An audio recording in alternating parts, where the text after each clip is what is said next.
We're going to do this Charlie Rose style tonight, Ritter King. He's been watching a lot of videos.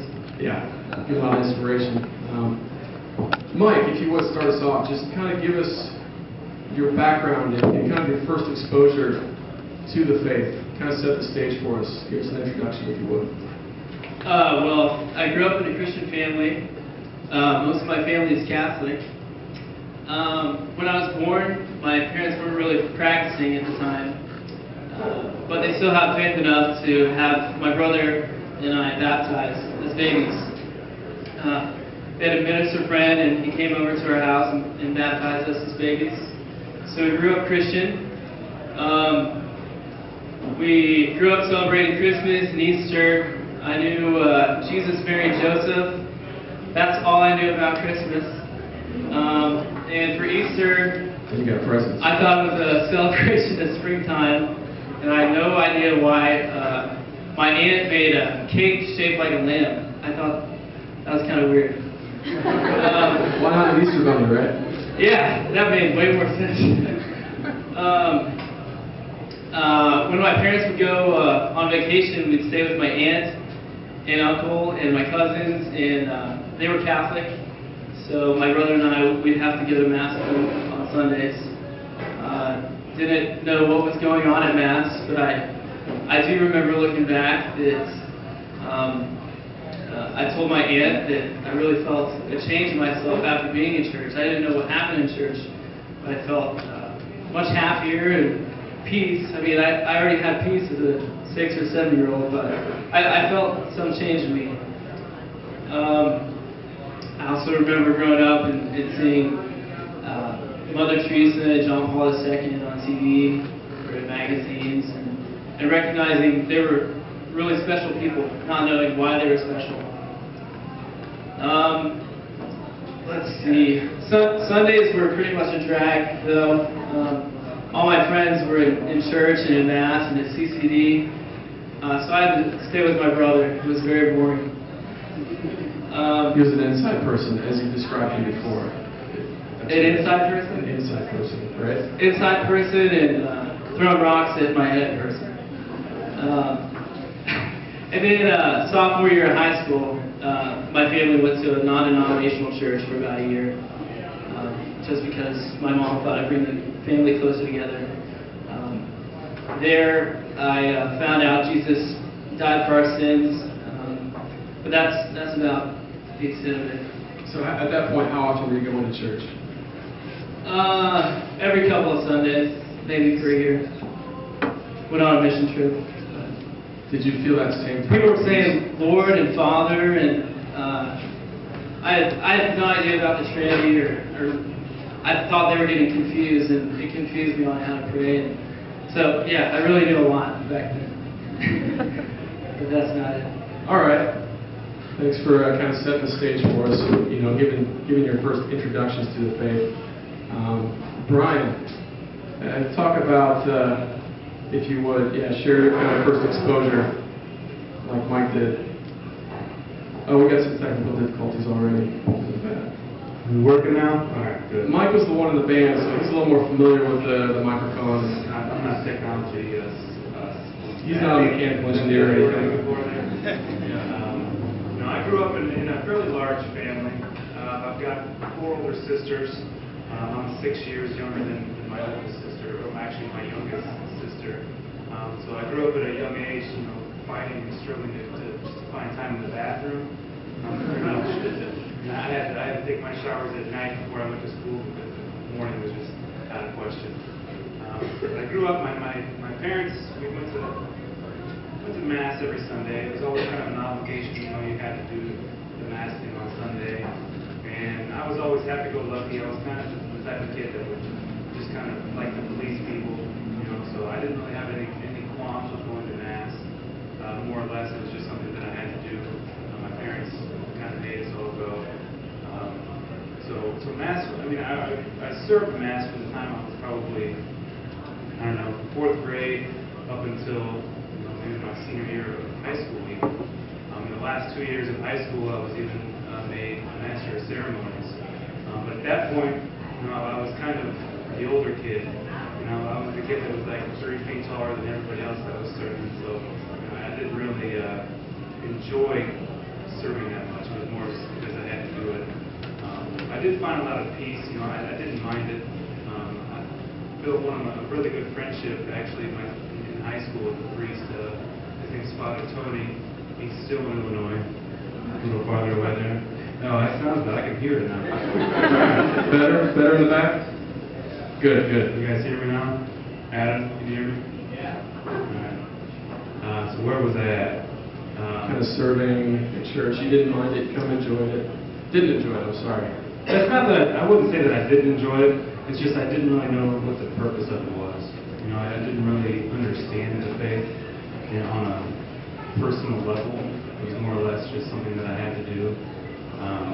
But I had dated a girl all the way through my high school years, and thank God for her because it kept me out of a lot of trouble in high school. I didn't really party much. We pretty much just hung out and did our own thing and kind of stayed out of the party life a little bit. And then once I went to college, when I got to Rose-Hulman, the first year, you're out on your own, and you're just, you don't have to listen to your parents anymore. You can kind of do whatever you want to do. And that's kind of what I did. In college, when my freshman year was probably the best year that I did in school at Rose-Hulman. But I was a little shocked when I got there because all the calculus classes that I had in high school we covered completely in the first 2 weeks at Rose-Hulman. And I was just like, what is going on? 3D calculus. David he's the only one laughing. He knows what Brian's talking about here. So I was a little blown away. So I kind of buckled down there that freshman year and tried to take care of business. And it did fairly decent. I had probably my best GPA that year. And towards the end of that year is when I broke up with the girl that I dated in high school. And I started to become really good friends with a lot of the upperclassmen on the basketball team. I played basketball there as well. And it was that friendship that kind of, I'm still friends with them to this day. That they're some of my best friends. But it was kind of being around them and where the drinking really kind of started picking up in my life. So like a lot of young adult Catholics, it seems like college was the time where you drifted away from the church a bit. Yeah, a little bit. Because I was finally out on my own, being able to do what I wanted to do, and church was not very high on the list. Yeah. It was more or less just trying to find fun, do what I wanted to do. And church was kind of took a back seat when I was in college. It seems like where Mike didn't have as much structure as you did in the church. Mm-hmm. It seemed like you had all the structure in the world, serving every Sunday, and then you got to college and things really changed for you. Yeah. Absolutely. Can you talk about being on the basketball team, being a college athlete? You probably had your share of partying. We definitely did. I moved off campus my sophomore year. I moved into the basketball house. There was 5 of us that played basketball that lived there. And it was the perfect college house. So we had a pool table, we had a foosball table, we had a dance floor, a bar, we had a kegerator in the living room. It was just ideal. I was on top of the world. I felt like, it was just exactly what I was looking for. And that led me to really start to pick up drinking a lot and really kind of letting my studies take a back seat along with church. And my grades just started dropping. And it was after my sophomore year that my GPA had dropped so low that I was forced to sit out a semester of school. And mostly, looking back now, it pretty much all comes down to my party life. And not taking my studies seriously just because I was going out and getting drunk every Friday, Saturday, and several times throughout the week, and just more or less just looking to do what I wanted to do instead of taking life seriously by the horns and trying to get my grades up. Okay. So college seemed to kind of be the introduction to slipping away. Mike, even though you didn't have the structure that Brian did, serving every Sunday and that sort of thing in the Catholic Church, can you talk about how things maybe started to get out of hand in your life before your conversion? Well, it happened sophomore year. There were a lot of changes. I up until that point, I was a pretty good kid. I was a really good student, had a really good routine going on, really involved in athletics, especially football. But I started to get burnt out. One of my best friends from the football team, he and another guy decided to start a cover band. We were getting into music those days. And so I was with my friend one day, and he was playing Blink-182. I'm sure you all know Blink-182. And I could impersonate the guy. So he said, we need a singer, and you're going to be on our cover band. And I thought that was cool. We started getting more serious with that, and stopped doing covers and kind of turned into a band, into a punk rock band. At the same time, I started dating. I got my first girlfriend, and I was going to church for the first time. I remember a weekend in particular where my parents took my brother and I to church because there was a talk on chastity, and it was a good talk. And after that talk, the church leader, they didn't force us, but they gave us the opportunity to make a promise that day to save ourselves for marriage, and they gave us cards, and they said, if you want to save yourself for marriage, make a commitment to yourself and to God, sign this card, and hold yourself to it. And I was very happy to do that. I thought it was a pretty cool idea. Around that time, I'm also understanding that Jesus laid down his life for us and to save us, and I think that's really cool too. But that night after the talk, I get home and I call my girlfriend, and first I share with her how cool it would be to lay down your life for everybody and to save them. And she's kind of weirded out by that. Doesn't really understand it, doesn't really agree. And I followed it by saying, I signed this promise today to save myself for marriage. Isn't that cool? What do you think about that? And she said, that's not really cool. I don't think we can date unless we can do stuff. And I said, okay, well, we could keep dating. And looking back on it, I think that's really a night that, I started to go downhill from there. I turned away from the true God, and I turned my girlfriend into a God. And it get bad. We loved hard and we fought hard. As the band went on, I kind of bought into this punk rock mentality. Get offended easily. Sing about angry stuff.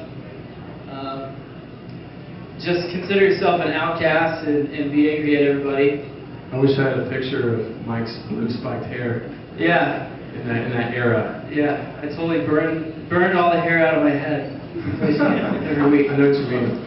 But yeah, so kind of turning away from God, really avoiding the youth minister when he visits school at lunch,